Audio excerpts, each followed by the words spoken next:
Ne жатасың азым? Жөн болды, бұны жеу жаман болды. Оны же. Бұсаң ашты, ұшыға тоясың ба сен? Ұшыға бұсаң тоя ба сен? Анан ушинтип наны жок болуп калганда апа мен нан жегим келип атат, биз качандан алабыз деп бийлеп атышат да. Батирдин акысын төлөгөн эмес, жегенге нан таба албай калдык деген жалгыз бой эне жардамга муктаж экенин айтып, биздин чыгармачылык топко кайрылды.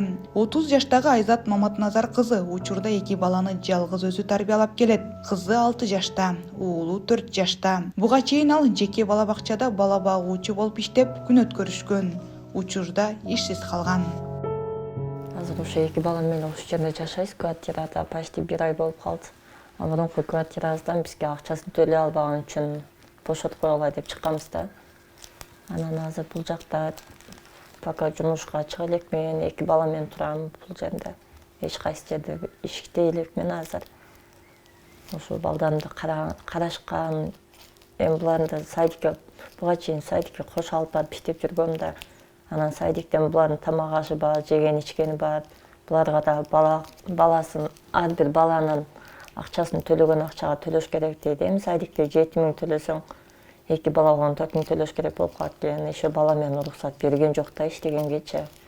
Бир аз иштедим, 1 ай иштедим, 1 айдан кийин ошо садиктен алган акчамды бул квартирага төлөп, азыр тамак ашымдай продуктага жок калдык да. Айына 12 000 алганда 6 000 продукта коюп коебуз. Кийинки неге чейин жетет деп ойлочумун да. Бирок неге же продуктыбызга жеткен жок, же квартплаттан ашпай калды да тапканым. Анан балам ооруп калып, ошо мен больницада жатып, азыр баланын ооруганына дагы эч кимге таштап кете албай. Андан кийин өзүм дагы ооруп калып, ошо больницага жатып, подружкам, дос кызым бар, ошо каратып тургам. Пока карап турчу, ушундай аябай кыйналып атам деп. Чүйский больницага жатып чыктым да. Анан азыркы учурда мындай жумушка чыкканга шартым болбой. Же жумушка чыга албайм, же эми квартплатка бере албайм, кээде ушул. Эми өзүм болсом деле чыдай берет экен, бирок кичинекей бала чыдай албайт экен да. Сузам ачты, качан тамак жейбиз деп. Анан чыдамы кетип, билаганда ушундай иштерге кайрылып, мүмкүн элде жардам берип калабы деген ойдо кайрылгам да. Эми кээ бирөөлөр айтышы мүмкүн, типа балдарың чоң эле экен го, сайтке берип иштебейсиңби дегендер көп болушу мүмкүн, бирок эми сайтке берейин десем, кичинекей порог сердце төрөлгөндөн бери элечи. Сайтке өзүм жаныма кошо алып барып иштебесем, бул мындай бат-баттан суу жерге кармап кала берет да, көгөрүпчү. Анан медосмотр неден больницадан өткөзгөндө деле садикке мындай частныйга алганда мен акчасын төлөй албай кыйналып калып экенмин. А госсадикке электронный болуп, больницадан уже диагноздор чыкпагандан кийин госсадикке албайт экен да. Ошо мен азыр экөө мен үйдө эле отуруп калдым да.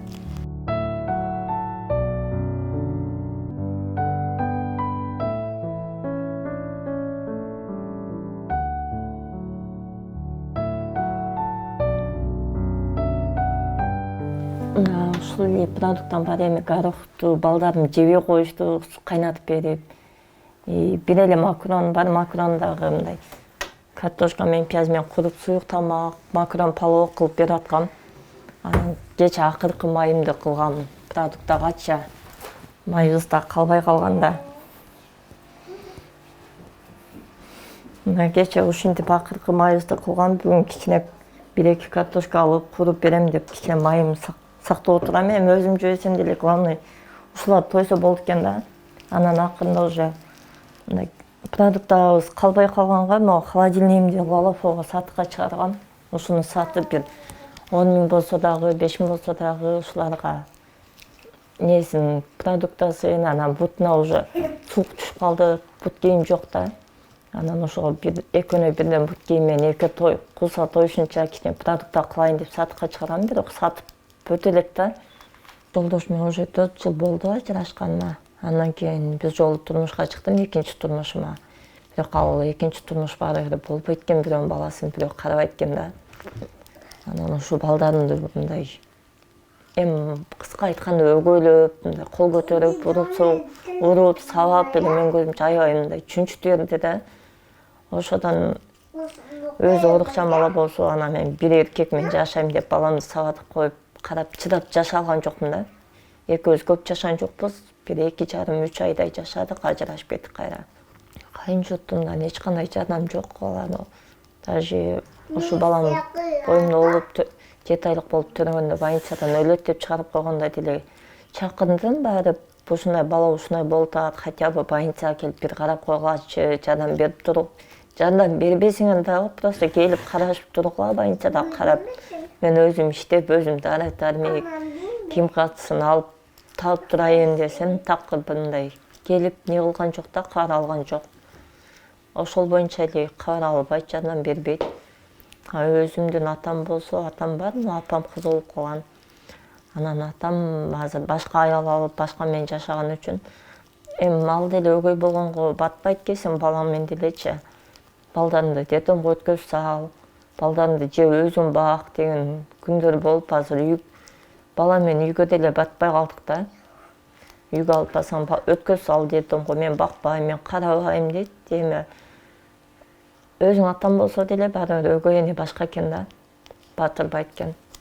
Ошол үчүн азыр 2 бала менен бара турган жерде жерибиз жок. Каралаша турган адам жок да, ушинтип квартиралап, көчүп эле жүрөбүз да. Өзүм болсом деле мындай не болот экен, чыдап балаксып жүрө бересиң да балдар менен. Бирок балдарымдын ыйлаганына мындай жүрөң чыдап тура албайт экен да. Апа, качан тамак жейбиз? Даже кээде ушундай эшикке деле чыгаргым келбейт да, могу жерде. Квартиранттар көп, балдары бар. Эми алар магазинге чыгып чипс алышат экен, сок алышат экен. Эми кызымго бир аз түшүнүктүү да. Апа, биздин акчабыз болгондо биз деле ушундай алабыз, биз деле эшикке чыгып жейбиз да.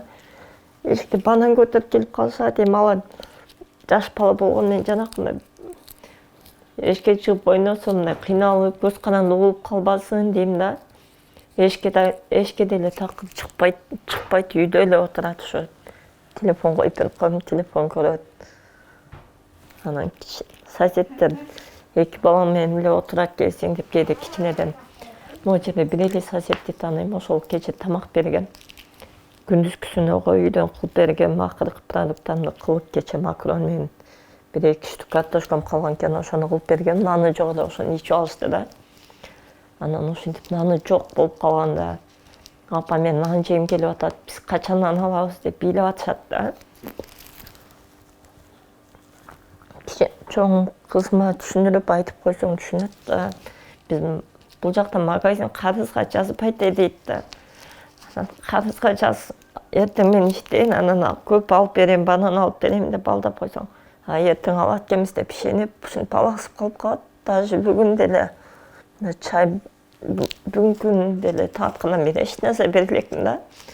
Азыр нан алалы, хотя бы нан менен чай берип коеюн десем, соседибиз деле эми келип тур, анан 100 сом берип турчу, 2-3 күнө берем деп алгам.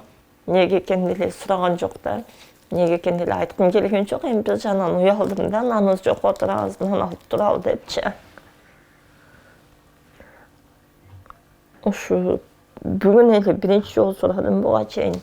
Магазинден деле сурасам, магазин бизди тааныбайт. Биринчи жолу жаңы эле көчүп келгенбиз бул жака. Анан тааныбайт экенмин, бере албайт экенмин деди, паспортумду коюп турайын десем деле көнгөн жок да. Акыры ушинтип сурап жегенге аракасы болуп калдык.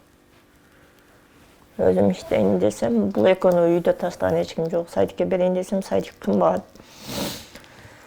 Анан кече жакында ошо бир тааныш кыз, подружка деле эмес, мындай тааныш кыз аркылуу бир эже да, чоң эле эже. Ошол аркылуу бир жумуш таптым. Айына 5000 сомдон ушинтип биз жашаган подъездге келип жуп турасың деди. Макул дедим. Эми буюрса ошого чыгып, хотя бы нан паныбызга, тамак ашыбызга дагы 5000 сом болсо дагы нан алып, картошка алып жеп туралы деп ошого жумушка киргем. Жумасына 2 жолу келип жуп турасың деди. Макул деп ошо менен сүйлөшүп, эми башка уже выход калбай калды да, бул жактан квартплаттан эртең квартплатыбыз келет. Бул айдыкын го мурунку садикте иштеген акчамды төлөп, анан больницада деле жатканда больницадан чогуу жаткан эми палатадагы эжелер тамак ашын берип атты, уялып курсагыбызды ачып турса дагы эми мындай ачык эле сураганга туура келди да. Бала экен эми бул менен жатканда деле жаныбыздакылар банан жесе банан жейм дейт, сок ичсе суусап кеттим, сок ичем дейт. Анан жаныбыздакы эжелерин деле суратпай эле ушундай балаңа жегизип кой, балаңа ичирип кой деп берип, ошо менен эле жан сактап жаттык да. Бара турган эч ким жок больницага. Экөөтүң жанымда жүрүп, бул жанымда жүрүп, скамейка ошо жерде бир кровать берет, экөөнү жаткызып коюп, ошентип карап да больницада жатсам делечи. Азыр уже мындай жумуш издеп аракет кылып атам, экөөнү жалгыз таштап кете албай атам да. Кызым 6-га чыгат. Өзү быйыл 0 класска барыш керек болчу, анан шартым болбогонго окууга да бере алган жокмун да, кийим алып бере албай, сумка керектүү нелери көп экен, буюмдар делечи школга. Анан бере алган жокмун. Балам 4-кө чыгат, сентябрдын 24-тө. Жандан бере турган уюмдарга 1-2 неге кайрылгам, ооба чалабыз. Пособияга даже бардым.